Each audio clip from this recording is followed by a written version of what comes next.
the Book of Romans series. Get the big picture of what saved by grace means for you, and understand more deeply faith, righteousness, sin, forgiveness, and other Christian cornerstone.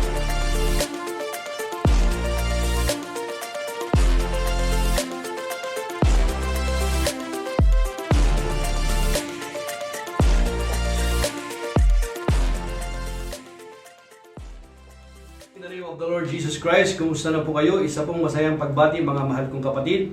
Nawa po ay nasa mabuti kayong kalagayan, ganoon din po ang inyo pong mga mahal sa buhay. Welcome po sa atin pong Bible study sa Jesus ang Daan tuwing Monday and Tuesday. At ngayon po mga kapatid, itutuloy po natin ang atin pong pinag-aaralan in the Book of Romans. Ngayon po ay nasa chapter 3 na tayo, part 1. So thanks God sa pagkatapos na po tayo sa Romans chapter 1 and chapter 2. Napag-aralan po natin doon chapter 1. Kung inyo pong matatandaan mga kapatid, napakahalaga na nakita po natin doon na ipinakita na yung mga Gentiles, kung gaano sila mga hintil, kung gaano sila kalayo sa Panginoon, na pinakita rito yung mga kasalanan. Ngayon sa chapter 2, yung mga Hudyo naman, yung mga Israelites, na kung saan nakipagtipan ang Diyos sa kanila, na kayo rin, parang sinasabi ng Panginoon na kayo rin ay hindi rin nakaabot din sa pamantayan po ng Diyos. Hindi rin nakaabot sa pamantayan ng Diyos. Kaya huwag niyong sabihin na dahil nakipagtipan sa inyo ang Diyos, ay kayo ay hindi na parurusahan, hindi na kayo guilty doon sa kautusan. At ngayon mga kapatid, pag-aaralan po natin ngayon yung chapter 3, verse 1 to 10. At meron po tayong siguro mga dalawang verses lang ng mga cross-reference at titingnan po natin. So mag-focus po tayo dito sa chapter 3 verse 1 to 10. Sa loob po ng isang oras, samahan niyo po ako. At ngayon, bago po tayo mag-umpisa mga mahal kong kapatid, samahan niyo po muna ako sa panalangin upang tayo po ay puspusin po ng Diyos sapagkat napakaganda po ang pag-aaral na ito. Let's pray. Father God, we thank you and we bless your name ngayong araw na ito. Sa amin pong pag-aaral, Panginoon, ng iyong salita, ipinagkakatiwala po namin sa inyo ang gawain na ito. Nananampalataya kami at naniniwala, Panginoon, na lahat ng karunungan, lahat ng kapangyarihan ay nagmumula po sa inyo. Kaya po, Panginoon, kami ay umaasa sa inyong habag at biyaya, Panginoon. Ang karunungan ay inyo pong padaluyin sa amin po ngayon. Ang inyo pong lingkod na yung gagamitin ngayon, Panginoon. Give me honest conviction, Panginoon, so that I may preach your word with power and boldness. Even, Lord, sa aking mga kapatid na nanunood ngayon nitong Bible study sa Jesus ang Daan, Lord, we pray na kumilos ka at ikaw ang siyang magbigay ng liwanag sa amin sa banal na salita. Sa pangalan ni Jesus, Amen. Hallelujah. Purihin ang Panginoon. Now mga kapatid, dito po sa chapter 3 verse 1 to 10, dito po sa chapter 3 ng Book of Romans, napakaganda po ang pag-aaral dito sapagkat ito po yung mga, kung titingnan po natin, ito yung kalimitang mga question and answer po ito Para bang yung mga katanungan po nila, yung kanilang mga sinasabi kay Apostol Pablo ay kanya pong sinasagot yung kanila pong mga tanong sapagkat mayroon pong mga paratang dito ang mga Jews o yung mga Hudyo kay Apostol Pablo na kung saan nga si Apostol Pablo ang ginamit ng Panginoon na mamahayag ng magandang balita sa mga hintil sapagkat yung mga ibang mga disipulo ay sila ay nakapokus sa bayan ng Israel pero hindi naman mangaral doon sa Gentiles. Pero ang mission ni Apostol Pablo ay nung tinawag siya ng Panginoon sa road of Damascus, makikita po natin doon na ang focus ng ministry ni Apostol Pablo ay sa mga hintil. Pero hindi naman ito nangangahulugan na hindi na rin niya inaabot ang mga Israelita sapagkat kung makikita po natin, siya rin po ay isa po siyang Pharisees na naging disciple ni Gamaliel, expert of the law. Ito si Apostol Pablo. Apostol Pablo po ay mapag-aaralan din po natin na siya rin ay Roman citizen at the same time. Dual citizen po sila. Kasama po niya pati si Silas, Roman citizen din to. Makikita po natin doon in the Book of Acts, mapapag-aralan po natin doon. Ngayon, si Apostol Pablo po, ito po yung kanya pong sulat. Titingnan po natin sa chapter 1. Umpisa na po natin para Romans chapter 3 verse 1. Now here, sabi po rito, sa verse 1, what advantage then is there in being a Jew, or what value is there in circumcision. Kasi yung circumcision, mga kapatid, ito yung tanda, isa sa mga tanda ng pakikipagtipan ng Diyos sa kanilang ninuno na si Abraham. Nag-umpisa ito kay Abraham eh.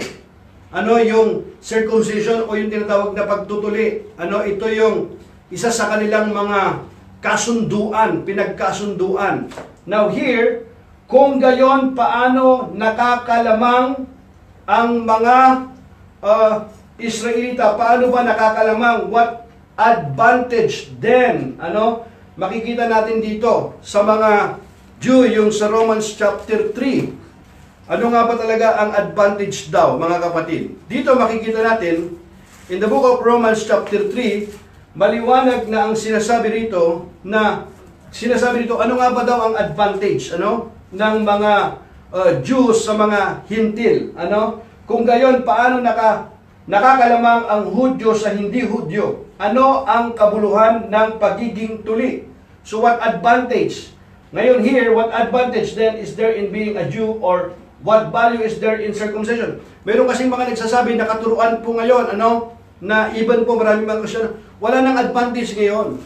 Pare-pareho na lang ngayon yon. Kung titingnan po natin yon, ano, kailangan po natin ipaliwanag ito. Kasi may sagot din po rito si Apostol Pablo. Ang sagot, next, please. Tingnan po natin, ano? Yes. Ang sagot niya, what advantage? Ang sagot niya, yes. There are great benefits. Ayan, there are great benefits. First of all, the Jews were entrusted with the whole revelations of God. Ano ba yung unang-unang benefits daw? First of all, yung Jews were entrusted with the whole revelation of God. So mayroong advantage, mayroong benefits, di ba? Much in every way. First of all, the Jews have been entrusted with the very words of God. Yan ang unang-unang advantage. Ngayon kung ikaw ay isang Jew, isang Hudyo, mayroon kang advantage kasi ikaw, ikaw yung nakaalam ng aral ng kautusan ng Diyos. Sa iyong mga ninuno ipinagkatiwala. So, kung sa iyo ipinagkatiwala, yung iba hindi nila nalaman yun, hindi yung oracle of God na tinatawag, mga kapatid, wala sila nun. So sino ang mayroon kang advantage? Meron siyang ipinapaliwanag dito sa Apostol. Titingnan natin dito kung bakit sinasabi naman ni Apostol Pablo na wala ng kaibahan. Saan yon? Pagdating po ito sa pagsunod sa kautusan, mga kapatid, paglabag sa kautusan, mamaya papakita natin yung paglabag sa pagsunod, ano, para hindi natin, kasi ito, mayroong mga nami-misunderstood dito minsan na mga katuruan kasi. Wala na yan. Bali, wala na yon. Hindi, meron. Balikan nga natin, can you go back first maybe in verse 1 in English? It says there, what advantage then is there in being a Jew? Or what value is there in circumcision? Now, in verse 2 here in English, makikita natin, sabi niya, yes, there are great benefits. Sabi ng Bible, there are great benefits. Ano yung benefits? What is the benefits? What are the benefits? Sabi niya, first of all, the Jews were entrusted. Kita mo, entrusted, ipinagkatiwala, entrusted with the whole revelation of God. Hallelujah! Maliwanag dito, entrusted with the very words of God. The very words of God. Makikita natin dito, mga kapatid, na yung salita ng Panginoon, ipinagkatiwala sa kanila. So dito, napaka-clear, na mayroong advantage. Kasi sa kanila, sila yung unang nakaalam eh. Amen? Now, true, sabi nga ng verse 3, some of them were unfaithful, but just because they were unfaithful, does that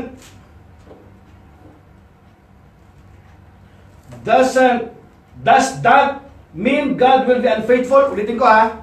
True. Some of them were unfaithful. Some of them, hindi lahat. Some of them were unfaithful. But just because they were unfaithful, does that mean God will be unfaithful?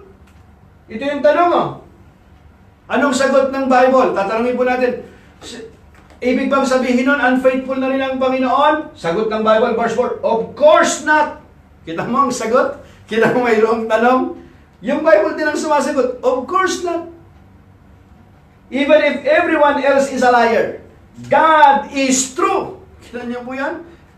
Even everyone is a liar, God is true. As the scripture say about Him, you will be proved right in what you say, and you will win your case in court. Hallelujah. Purihin ang Panginoon. Ano nga kung hindi naging tapat ang ilan sa kanila? Ang ibig kayang sabihin ninyo niyon ay hindi na rin tapat ang Diyos? Kasi hindi naging tapat yung iba sa inyo. Ibig kong sabihin nun, hindi na rin tapat ang Diyos? Ito yung ito yung mga tinatanong nila kay Pablo. Sagot ni Pablo, hindi. Hindi. Ang Diyos ay tapat at totoo. Ang Diyos ay tapat at totoo. Kahit na sinungaling pa ang lahat ng tao, ayon nga sa nasusulat, kapag ikaw ay nagsalita, mapapatunayan kang matuwid, at kung ikaw ay hatulan, ikaw ay mananaig. Hallelujah. Purihin ang Panginoon. Kasi yung katangian po ng Diyos. Hindi naman nababago ang katangian ng Diyos na matapat. Laging matapat ang Diyos at totoo. Kahit ano nga pangyayari. Ano pa ba, yung tao man ay tapat siya, mabuti man hindi, ang Panginoon ay nanatili siyang tapat. Hallelujah. Di ba sabi niya, kung hindi naging tapat ang ilan sa kanila, ang ibig kayang sabihin iyon ay hindi na rin tapat ang Diyos? Hindi na rin ba tapat ang Diyos? Sabi niya, hindi. Ang Diyos ay tapat at totoo kahit na sinungaling pa ang lahat ng tao. Here, maliwanag mga kapatid. So here, Paul insists that God's faithfulness does not depend on human faithfulness. Hindi. The sentence, God will be true even if every man is a liar, may come from Psalm chapter 116 verse 11. Nakasulat yun sa awit, verse 116 verse 11. Chapter 116 verse 11, nakasulat na po yan sa Lumang Tipan, sa awit. Now here, in other words, God always keeps His word and remains faithful to His people no matter what they do. That's why His word and judgment are justified. Yung judgment niya, ibig sabihin, pag humatol pa rin siya, ano man ang kanyang maging hatol, kagustuhan man nila ito o hindi, ang hatol pa rin ng Diyos ay tapat at totoo. Bakit? Kasi tapat siya at totoo eh. Ngayon, kung yung hatol nila ay kailangan nilang, ang maging hatol ng Panginoon ay kailangan nilang mag-suffer ng consequence dahil doon sa kanilang mga gawa, ang hatol pa rin ng Panginoon ay tapat at totoo. Bakit? Kasi yun ang kanyang katangian. Amen. Hindi dahil yun ang kanilang naranasan, ang Diyos ay hindi na matapat. Hindi po ganon mga kapatid. Yun ang gustong iparating ni Apostol Pablo dito sa Romans chapter 3. Ulitin ko mga kapatid, dito sa chapter 1, makikita natin dito. Ito yung kakalagayan ng tao sa katauhan. Sino-sino ba ngayon? Yung mga hintil. Tinutukoy niya rito yung mga hintil. Ito yung mga nangyari. Lahat ng kasalanan nila doon. Yung mga hindi pagkakilala sa totoong Diyos. Nagkaroon ng iba't ibang maraming mga kasalanan. Hindi kasama yung mga Israelita doon, yung mga Jews. Why? Kasi alam nila ang salita eh. Yung oracle of God. Yung salita ng Panginoon sa kanilang ibagtipan, sa kanilang mga patriarkang sila Abraham, sila Moses, ang Panginoon. Mayroon silang kautusan. Sa chapter 2, ngayon sinasabi nyo parang hindi kayo kasali dyan. Ngayon, sa chapter 2, pinapakita naman dito na, baka sinasabi ninyo na yung kapwa ninyo, makasalanan kayo, hindi. Tapos para bang ang nangyayari, excuse na sila. Hindi ganon. Na misunderstood nila, hindi nila lubos na naintindihan, naunawaan yung kautusan. Alam nila yung mga ibang mga moral law, pero yung kautusan na talagang nais ng Panginoon na iparating sa kanila, hindi nila naunawaan. You remember ang sabi ng Panginoon kay Nicodemo, di ba? Hindi ba teachers of the law ka? Hindi mo ba alam ito? Aren't you teachers of the law in John chapter 3? Di ba sabi niya gano'n? Now here, That's why His word and judgments are justified. Ang Panginoon. Ano man ang kanyang maging hatol. Magustuhan man ito ng tao, hindi. Ang laging hatol ng Diyos ay tapat at totoo sapagkat ang Diyos ay laging tapat at totoo. Kahit ang mga tao ay hindi tapat at totoo. Purihin ang Panginoon. Hallelujah. He never ever breaks His side of any covenant agreement. Hallelujah. Ang tao, pwede pa. Pero ang Panginoon, hindi mga kapatid. Paninindigan, mayroong paninindigan ang Panginoon. Hallelujah. Purihin ang Panginoon.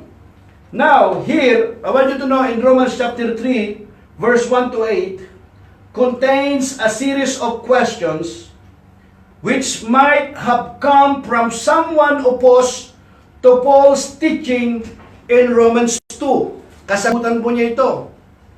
Now here, using this challenge, response structure, Paul clarifies that being Jewish and circumcised still comes with great advantages. Still great advantages, of course. Kasi sa inyo na una eh. Huwag nating isasawala din yon. Mga kapatid, mayroong panahon eh. Let me, ano yan, sa susunod yung, now, here. Puntahan po natin yung verse 5 sa Romans chapter 3, verse 5 to 6. Now, makita natin dito mga kapatid. Can you go back there for a while? Now, here, using this challenge response structure, Paul clarifies that being Jewish and circumcised still comes with great advantages. Still great advantages. Kasi nakipagtipan sa kanila ang Panginoon eh. Ano, mayroon yung time na sila ay dinidisiplina ng Panginoon. Ano?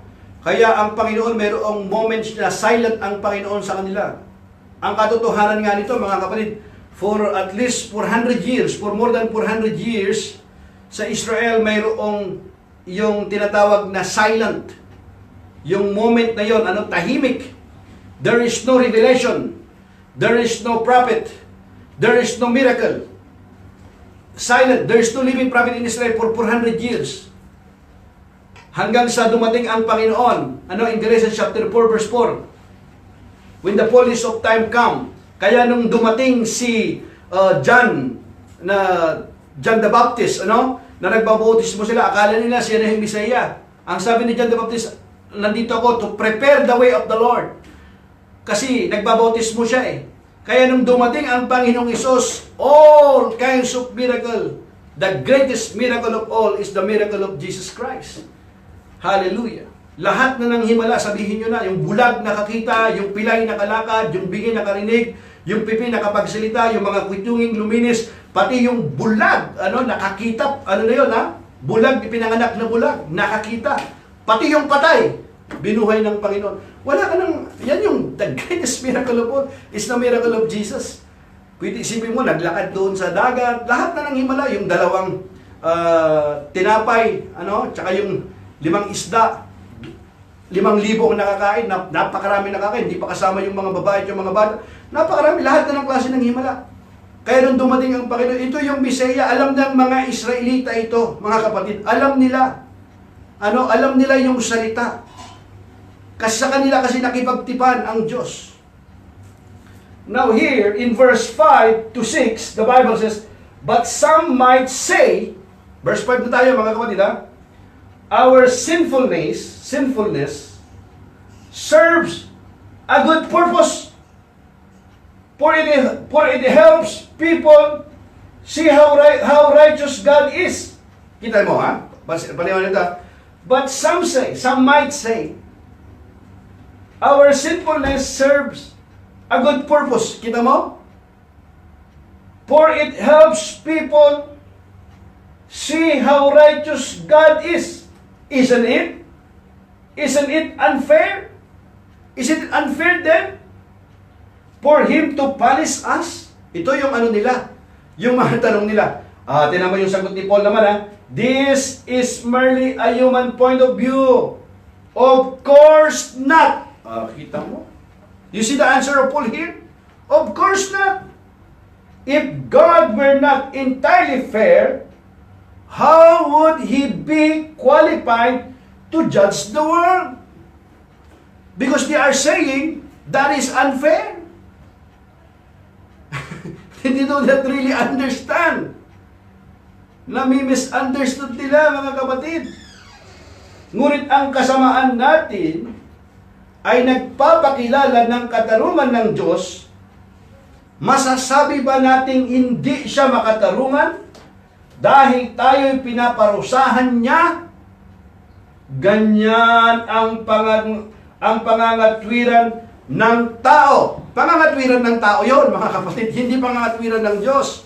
Ang sagot ito, verse 6, hinding-hindi, kung hindi makatarungan ang Diyos, paano niya hahatulan ang sanlibutan? Yun, hallelujah. Praise God. So ngayon, makikita natin dito, they are saying that it seems that is unfair. God is unfair. But no, God is absolutely fair. Why? Because if He is not fair, He is not qualified to be the judge of the world. Here, maliwanag dito, mga kapatid. If you, go back sa English, sabi niya dito, di ba? If God were not entirely fair, how would He be qualified to judge the world? Di ba? Kaya nga ang Panginoon, mga kapatid, makikita natin dito, makatarungan ang Diyos, paano niya hahatulan ang sanlibutan kung hindi makatarungan ang Diyos? Hallelujah. Purihin ang Panginoon. Hallelujah. Kaya, mga kapatid, hindi natin pwedeng sabihin na unfair naman yata ang Panginoon. No. Fair ang Panginoon. Actually nga, hindi nga nagtatangi ang Panginoon. Wala nga favoritism ang Panginoon. Sabi ng Bible. Hindi siya nagpapakita ng favoritism ang Panginoon. Pantay-pantay po siya, mga kapatid. Lahat ng bagay, hindi natin, we cannot, hindi natin pwedeng suhulan ng Panginoon, mga kapatid. Hindi nakukuha sa yaman, hindi nakukuha sa talino. Lahat ipagsusulit natin sa Panginoon, mga kapatid. Now, because God is righteous, He is rightfully the judge. Amen? Very clear here. Because God is righteous, He is rightfully the judge. Simple as that. Because He is the judge, He must express His justified anger against the sinfulness of humanity. Because He is a good judge. Kaya dapat mangyari ito, mga kapatid. Because He is the judge, He must express His justified anger against the sinfulness of humanity. Even if that faithlessness ultimately only goes to further prove how holy He is. Kahit na ikaw pa yung lahi mo ka pa ng Hudyo, ng Jews, even sa iyo nakipagtipan ng Panginoon. Ang kasalanan is kasalanan. Sin is sin. And because God is a righteous judge, He must punish sin. Even you are close to Moses. Even you are close to Aaron, the first high priest. In fact, what happened to the two sons of Aaron? We know what happened. Nangyari sa kanila yung consequence. Gumamit sila ng maling pangsindi. Na hindi yun ang tamang ginamit nila, na required sa kautusan. Namatay sila dahil sa kabanalan ng Panginoon. Now here, pinapakita natin dito, because He is the judge, He must express His justified anger against the sinfulness of humanity. Even if that faithlessness ultimately only goes to further prove how holy He is. Purihin ang Panginoon. Ang Diyos ay banal, mga kapatid. Purihin ang Diyos. Kaya nanatiling banal ang Diyos, mga kapatid.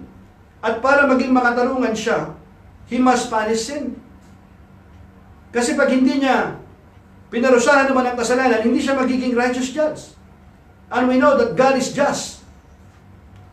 Purihin ang Panginoon. Yes, He is a merciful God, He is a loving God, but don't forget that He is also a just God. Purihin ang Diyos. Now here in verse 7, but Kita mo? Here we are, question and answer lang to mga kapatid. Question, answer, question, answer. Mayroon silang tanong. Kasi may mga ano dito, mga Christian na yung mga audio, naging Kristiyano sila eh. Nanampalataya din sila sa Panginoon. Pero siyempre, meron pa silang naka-attach na kautusan. Ano? Now here, mayroon naka-attach sa kanila. At yung iba naman, ayaw tanggapin. Ano? Ayaw talagang tanggapin yung Ebanghelyo. Ebanghelyo ng Panginoon. Ito yung kasi yung ipinipresent niya yung ultimate eh. Ito yung Ebanghelyo na pinipresent ni Apostol Pablo sa kanila. Ito lang ang gusto mong sabihin eh. Walang nakaabot sa pamantayan ng Diyos. Yung Hintil man, di rin nakaabot. Yung Hudyo, di rin nakaabot. Ito ang kailangan natin. Si Kristo yung Misaya. Ito yung Ebanghelyo ang kailangan natin. Kasi sa kautusan, in fact, the law designed to save more sin. There's nothing wrong about the law. The law is holy. And because the law is holy, no one, walang naka-reach doon sa pamantayan doon. Walang nakaano eh. Whoever keeps the whole law and yet stumble at just one point, he is guilty of breaking of all. James chapter 2 verse 10. Pinatunayan ito ni James, mga kapatid. In verse 7, but someone might still argue. Kita mo? Someone might still argue. How can God condemn me as a sinner if my dishonesty highlights His truthfulness and brings Him more glory? Now, kita mo? Ang tanong nila, sabi niya, yung argument, how can God condemn me as a sinner? If my dishonesty highlights His truthfulness and brings Him more glory. Ano kayang sagot niya? Tingnan natin, ano? Anong sagot niya? Now, here, mga kapatid, go back there sa Tagalog. Now, kung sa pamamagitan ng aking kasinungalingan, ay lalong lumilitaw ang kalwatian ng Diyos sapagkat lalong nakikilala na siya'y tapat. Siya'y tapat. Ha? Bakit pa niya ako paparusahan bilang isang makasalanan? Yan yung tanong nila eh. Sabi nga sa English, sabi nga nun, here, how can God condemn me as a sinner if my dishonesty highlights His truthfulness and brings Him more glory? Kita mo yung tanong nila. Now, here, mga kapatid, Paul refutes the very idea of this in two directions. Pansinin natin dito, two direction. Dalawa ito, mga kapatid. Unang-una, God's righteousness means, God's righteousness, yung kabanalan po ng Diyos, yung katwiran po ng Diyos, God's righteousness means, by definition, that He cannot be unrighteous. Let me repeat that. Paul refutes the very idea of this in two directions. Pansinin nyo ha, God's righteousness means, yung katwiran ng Panginoon, by definition, that He cannot be unrighteous. Hindi. He cannot be unrighteous. He is the standard of goodness and truth.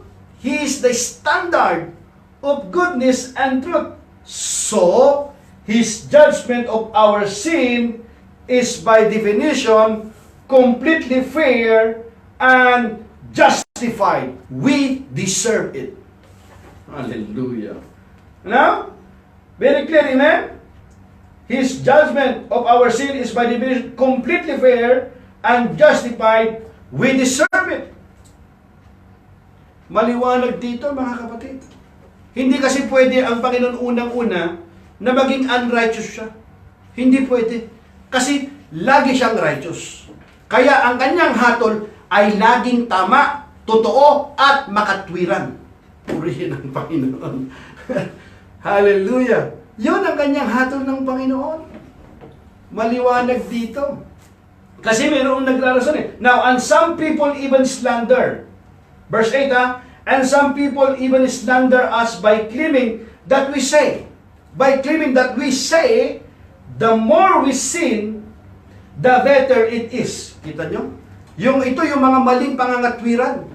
Wala nga sa ayos yung kanilang pangangatwiran eh.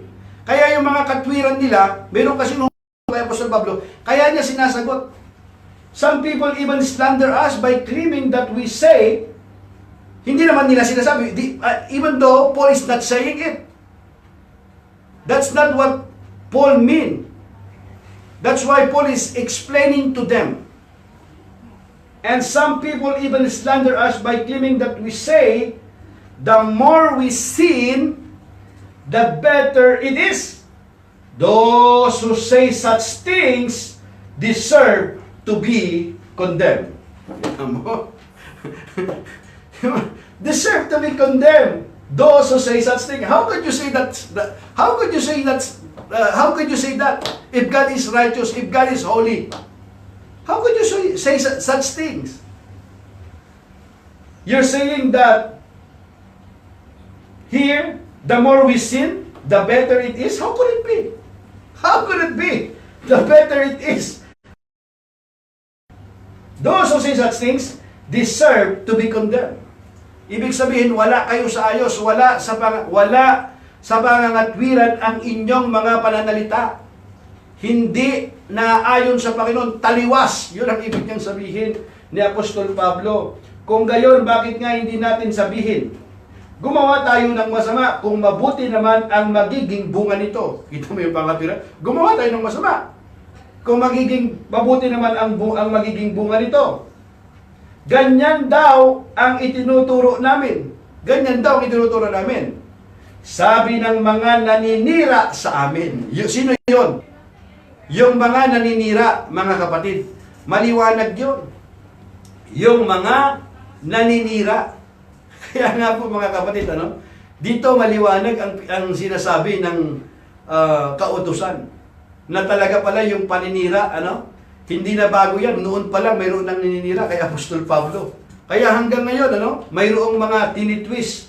Yung mga panalita, pinagtatagpi-tagpi, binabawas-bawasan, yung mga panalita, baka ngayon sa akin nga rito, dahil naka-live recording ako, minsan, yung atin pong live, yung internet po natin, napuputol, mamaya kung saan naputol doon, mayroong mga masasamang tao na gustong manira sa atin, pag samasamahin na nila yun. Naku, hindi na po bago yan, mga kapatid. Ganun pa man sa awa ng Diyos ay nakahanda naman tayong sagutin po sila dyan. Ngayon, dito, maliwanag sinasabi, kung gayon, bakit nga hindi natin sabihin, gumawa tayo ng masasama, kung mabuti naman ang magiging bunga nito.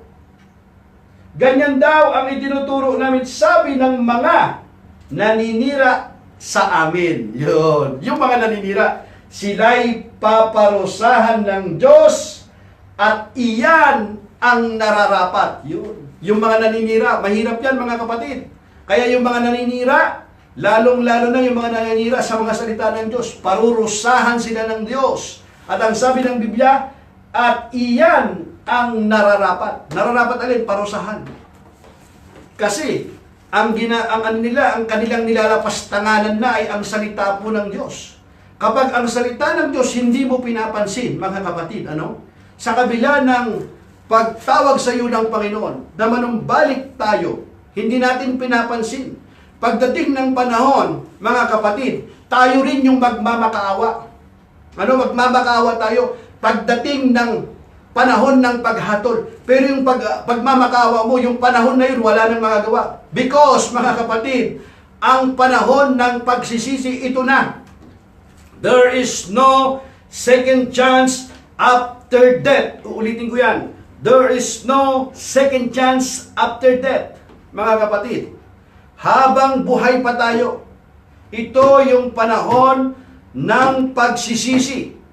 Ito pagtawag ng Diyos na manumbalik tayo. Hindi natin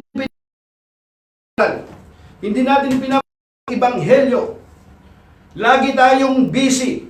Minsan pa nga tinutuya natin ang salita ng Diyos. Tinutuya natin ang nangangaral. Mga kapatid, hindi ito biro, mga kapatid. Minsan pa nga naninira tayo. para ma-justify natin yung ating mga gawang kasalanan, naghahanap tayo ng mali. Sabi natin, hindi ba mayroong pastor na ganon? Di ba mayroong nangangaral na ganito? Pare-pareho lang naman yan. Mga kapatid, sabi ng Biblia, to mind your own business. Huwag mong tingnan ng iyong kapwa. Kasi bawat isa sa atin haharap sa hukuman ng Panginoon. Bawat isa po sa atin. Hindi ito by group, by religion, by family. Isa-isa tayo haharap sa hukuman ng Panginoon.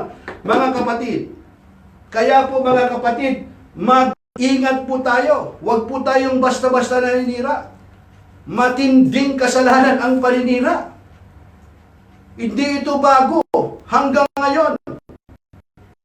Dahil sa paninira, mayroong nakukyos, mayroong naililigaw ng pananampalataya.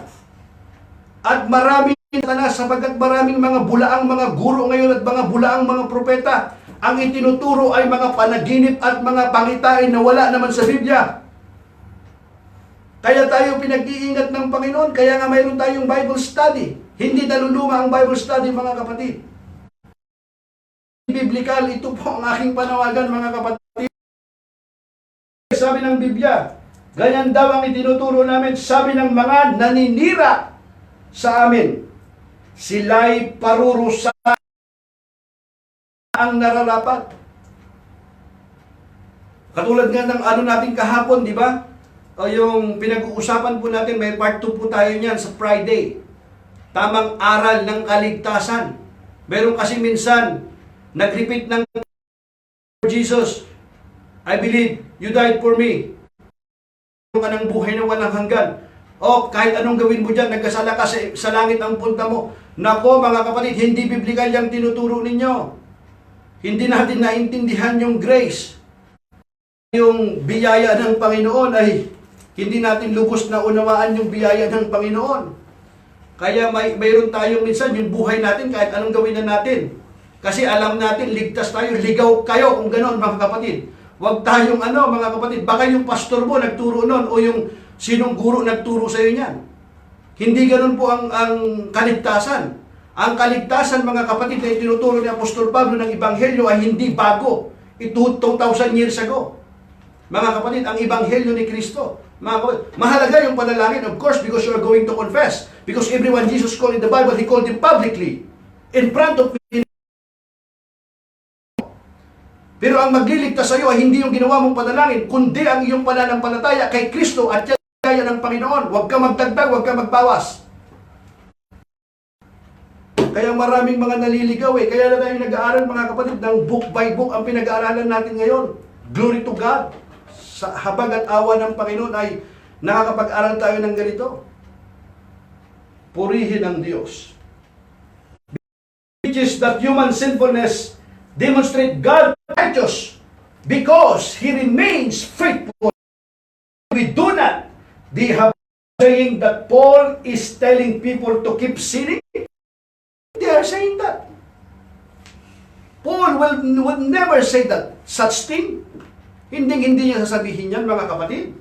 Paul called this for what it is, slander and deliberate. Dishonest lie meant to damage his reputation and his efforts to be as apostles of the gospel.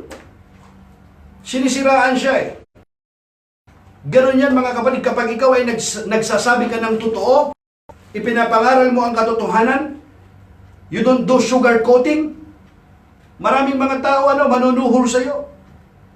Alala ko mayroong gusto daw akong manood ng isang programa, bibigyan daw ako ng 100 KD, sagutin ko daw yung tanong. Sabi ko, sagutin mo muna yung aking tanong. Ayaw naman, ano magagawa natin? Kaya minsan naawa na lang ako dahil wala, ang tinitingnan kasi nila ay dapat ang ipagmalaki, mga kapatid, hindi yung pinuno. Dapat si Kristo. Si Kristo yung aral, yung Biblia. Kapag ito ang ipinangaral nila, yung si Kristo, yung Biblia, okay. Then I submit ng iyong church, yung pinuno mo, kaya ka bang iligtas niyan? Sino? Mga kapatid, sa ngalan na ibinigay ng Diyos ay kaliligtas ito. Gawa chapter 4 verse 12, sa silong ng langit, nor there is no other name under heaven given among men we must be saved. Walang ibang pangalan. Ba't ka nagdadagdag ng ibang pangalan? Wala nga eh. Gawa chapter 4 verse 12, maliwanag mga kapatid sa Bible. Bakit tayo naliligaw? Kasi ano tayo eh, napapalin lang tayo sa mga gandang mga panalita. Nakakulay puti, maganda lahat ng ano. Tapos magaganda mga instrumento, malaki, ito na siguro ang totoo. Mga kapatid, ang kaligtasan natin, pananampalataya, hindi nakabase sa damdamin. Baka iniisip mo, damdamin, mga kapatid. Yes, ginagamit ng Diyos yung ating damdamin to express our emotion sa magitan ng pagpupuri. Pananampalataya ay hindi nakabase sa ating damdamin. Baka ipahamak ka pa ng iyong damdamin. Minsan ang damdamin mo ay nagbabago. Depende sa kalagayan mo. Kung ano ang nararamdaman mo. Minsan masaya ka, minsan malungkot ka.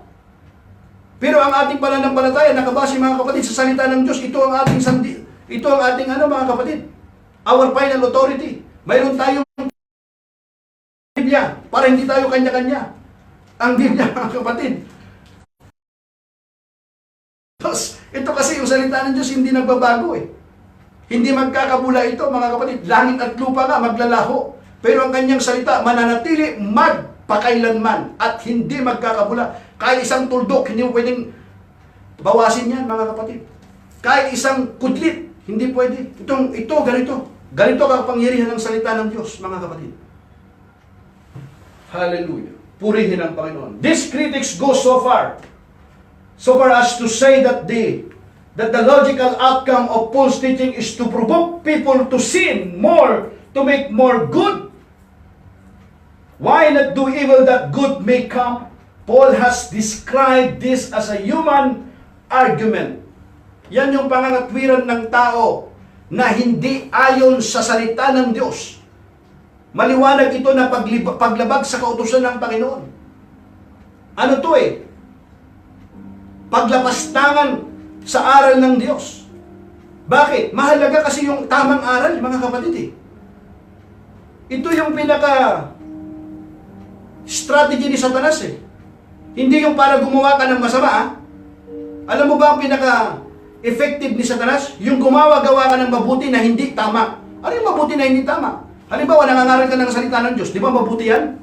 Mabuti yan, nangangaral ka ng salita ng Diyos eh. Hindi tama. Delikado yun. Kaluluwa ang iyong nakasalalay dito. Tumutulong ka sa mahirap, mabuti yan, tama? Tumutulong ka, pero ano pala? Mayroon kang masamang hangarin. Mayroon kang masamang motibo ang iyong pagtulong. Hindi dahil pagtulong, kapatid, tanggap ka ng tanggap. Sabi ng James, wisdom is the principal thing. Therefore, get wisdom. In all you're getting, get understanding.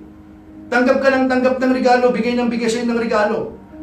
Meron nung ganyan nagkwento, regalo siya ng regalo. Ngayon, nung tanggap siya ng regalo, nag-aaras na ng date. Pwede ba kitang ihatid, sunduin? Mayroon ng asawa. Tanggap ka ng tanggap ng regalo eh. Tapos, hindi mo namalayan. Nahulog ka na pala sa tukso. Kawawa naman yung asawa mong naghihintay. Nasira kayo yung pamilya. Bakit? Tanggap ka ng tanggap eh. Hindi lahat dahil ipinipresent sa'yo, tanggap ka ng tanggap mga kapatid. Hindi po ganon. Wisdom is the principal thing. Therefore, in all you're getting, get understanding. Principal thing nga yung wisdom eh. Ngayon, dito makikita natin yung mga mayroong advantage sila. Kasi meron silang kautusan. Sila yung nauna. Of course, advantage yun. Pero sabi ni Apostol Pablo rito, ngayon, kahit kayo nauna, hindi nangangahulugan ito na excuse na kayo. Kung kayo ay lumalabag din, parurusahan din kayo. So wala kayong kaibahan ngayon. Ngayon, kung ang mga hintil nga, sumusunod sila, bagamat hindi sila nauna, sila pa yung naging kalugod-lugod sa Panginoon. Naging ganap sa Panginoon dahil sa kanilang pagsunod.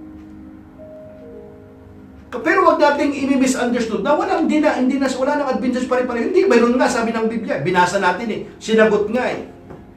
Clear.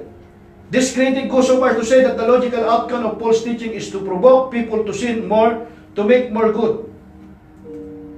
It clearly does not make any sense. It sounds like the twisted logic of a condemned man trying to talk himself out of punishment he has earned. In fact, this is such a foolish idea that Paul doesn't even bother to debate it, at least not now. Hindi ito pinapalampas ni Apostol Pablo. Kasi wala sa hulog, sabi nga nila. Hindi yan. Hindi. Para siguro sa, ito ngayon, yung new generation ngayon, hindi. Ligtas na ako. Nilid na ako sa prayer of acceptance, ligtas na ako. Dahil doon sa prayer of acceptance, tapos ikaw ngayon, yung kinakasama mo, hindi mo tunay na asawa, ayaw mo magsisi. Dahil pag namatay ka, sabi mo sa langit ang punta mo, makapatid, naligaw ka. Please, repent. Here, read the scripture. Hindi ganoon, mga kapatid. Ang kaligtasan, mga kapatid, ay sa pamamagitan ng pananampalataya. At yan ay biyaya ng Diyos.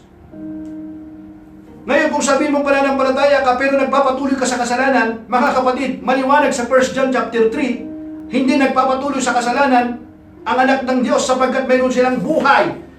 They are born of God, they cannot continue on sinning. How can you continue on sinning? Kung mayroon kang banal na espiritu na nanahan sa iyo, mayroong banal na espiritu na nagkukonvict sa iyo, kaya nga nalulungkot ka kung nagkakasala ka, kaya nga humingi ka ng tawad.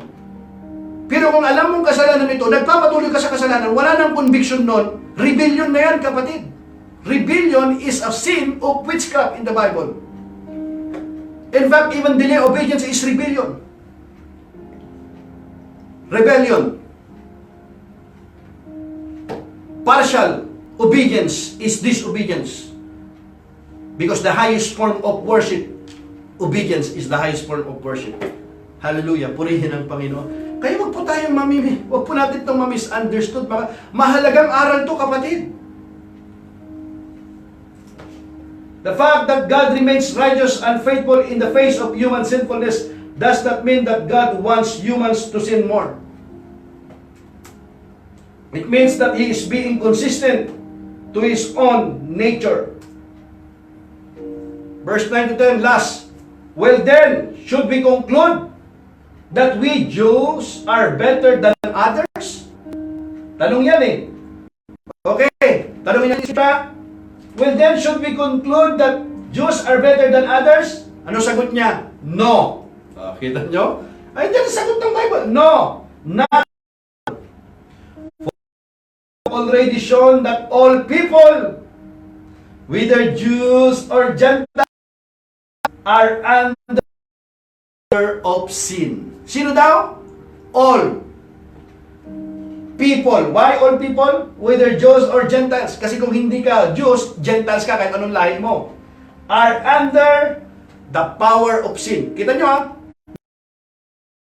Kapangyarihan ng kasalanan. At kapag mayroong kapangyarihan, mayroong force. Mayroong mayroong strongholds. Ibig sabihin, hindi basta-basta naaalis. At hindi mo kaya sa iyong sarili. Kailangan power of sin. As the scriptures say. Pag sinabing scripture says, nasa OT yan, sa Old Testament yan. As the scriptures say, no one is righteous, not even one. It's written in the scripture yan, mga kapatid. Pag sinabing as the scripture say, walang matuwid, walang ngayon, ang kalagayan ba mas mabuti kaysa sa mga hintil? Hindi! Tulad nga yan. Napatunayan ha? Nasa ilalim ng kasalanan, maging Hudyo o hintil man, ayon sa nasusulat, walang matuwid. Wala kahit isa. Meron akong narinig eh. Hindi na daw siya, yung kasalanan daw, wala na daw sa kanya. Sin will no power anymore. Wala na daw kapangyarihan sa buhay niya. Naku, naligaw yung tao yun. Yung nagsasabing gano'n. Bakit ko sinasabi yan? Yung tao na siya nagkakasala. Tanungin natin, yung Biblia. Ano kaya ang kalagayan po nung gano'n? Yung tao nagsasabi na hindi daw siya nagkakasala na. Wala na daw siyang kasalanan, na pagtagumpayan niya na yung kasalanan. Sagutin nga ng Biblia, sabi ng Biblia. Now here, but before exception are in need of salvation is a key point of the gospel. Put it back verse 10 before that. Ano kayang sinasabi ng tao na hindi na siya nagkakasala? If we claim, sinasabi mo ano walang, if we claim we have no sin, we are only fooling ourselves. Sino daw? Ourselves. Fooling ourselves and not living in the truth. Not living in the truth. Anong gusto ng Panginoon? Ito. Panginoon, ano pong gusto mo sa amin? But if we confess our sins to Him, He is faithful and just to forgive us our sins and to cleanse us from all wickedness. Hallelujah! Purihin ang Panginoon. Yan ang gusto ng Panginoon. Ipahayag natin ang ating kasalanan. Kung ipapahayag natin ang ating kasalanan, siya ay matapat. Tayo ay kanyang patatawarin at lilinisin sa ating mga kasalanan. Pero kung sinasabi natin wala tayong kasalanan, dinadaya natin ang ating sarili at wala ang katotohanan sa atin. At ang sabi ng verse 10, and the verse 10 says, if we claim we have not sinned, we are calling God a liar. Praise. Maliwanag. Di ba? Mga kapatid. Next. Kung sinasabi natin hindi tayo nagkasala, ginagawa nating sinungaling ang Diyos at wala sa atin ang kanyang salita. Kita nyo mga kapatid? Ginagawa mo pang sinungaling ang Diyos pag sinasabi mo hindi ka na nagkakasala, wala kang kasalanan. Ang sabi niya, wala sa atin ang kanyang salita. Anong gusto ng Panginoon sa atin? Verse 9, ang sabi ng Panginoon sa atin sa Tagalog, verse 9, ang gusto ng Panginoon, subalit, kung ipinapahayag natin ang ating mga kasalanan, patatawarin tayo ng Diyos sa mga ito, at lilinisin tayo sa lahat ng ating kasalanan, sapagkat siya'y tapat at matuwid. Hallelujah! Amen? Now, can we go back doon sa ating before the verse 10? The idea that all people without exception are in need of salvation is a key point of the gospel. Scripture leaves no room for anyone to claim they are good enough to deserve heaven. To deserve heaven. Now, mga kapatid, sa atin pong pagtatapos, gusto ko pong i-present din po sa inyo ang gospel. I don't want to finish this Bible study without giving you an opportunity to meet Jesus, the Lord of your life. Mga kapatid, the same gospel, 2,000 years ago, ang ino-offer po ni Apostol Pablo. Hindi natin kayang iligtas ang ating sarili, hindi sa ating mabubuting gawa, hindi sa ating reliyon, hindi kung anuman. Sino ang tao, kapatid? Walang makapagliligtas sa atin, kundi ang Panginoong Hesus lamang. Sapagkat mga kapatid, siya po yung namatay sa atin sa krus ng Kalbaryo. Siya yung nagbayad ng ating kasalanan. And if you don't want that, you will pay all your sins. At hindi mo kaya. Ang Diyos lang ang pwedeng magbayad ng ating kasalanan. At kung walang pagbububo ng dugo, walang pagpapatawad ng kasalanan. Without the shedding of blood, there is no forgiveness of sin. The Jews, what they are doing, they keep doing this sacrifice over and over and over again. Kasi hindi nga sila, yung standard ng Panginoon, hindi sila nakaabot. Kaya nga ang Panginoon, gayon na lamang ang pag-ibig ng Diyos sa sanlibutan. Kaya ibinigay niya ang kanyang bugtong na anak upang ang sino mang sumampalataya sa kanya ay hindi mapahamak, kundi magkaroon ng buhay na walang hanggan. Kapatid, sa oras na ito, ano man ang iyong ginagawa, maring ikaw ay nanonood ngayon, nakaupo ka sa iyong sopa, nasa iyong kwarto ka, you're watching this watch party, sa iyong kaibigan, sa iyong kamag-anak.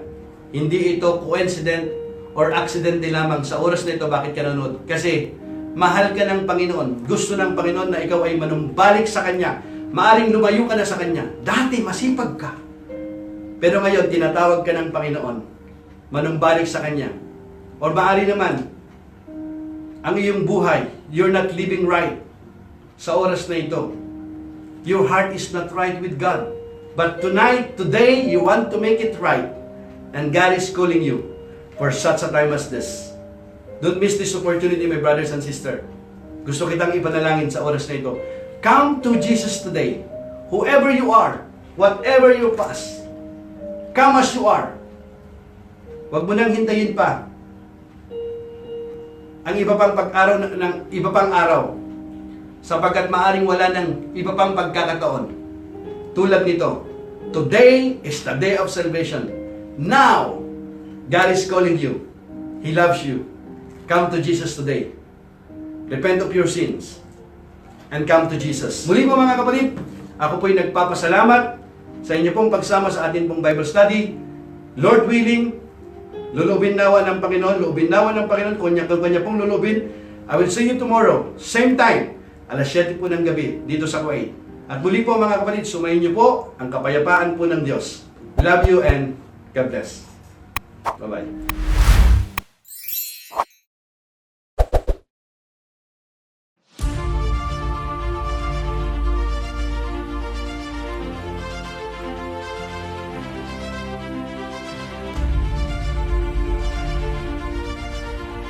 The Book of Romans series.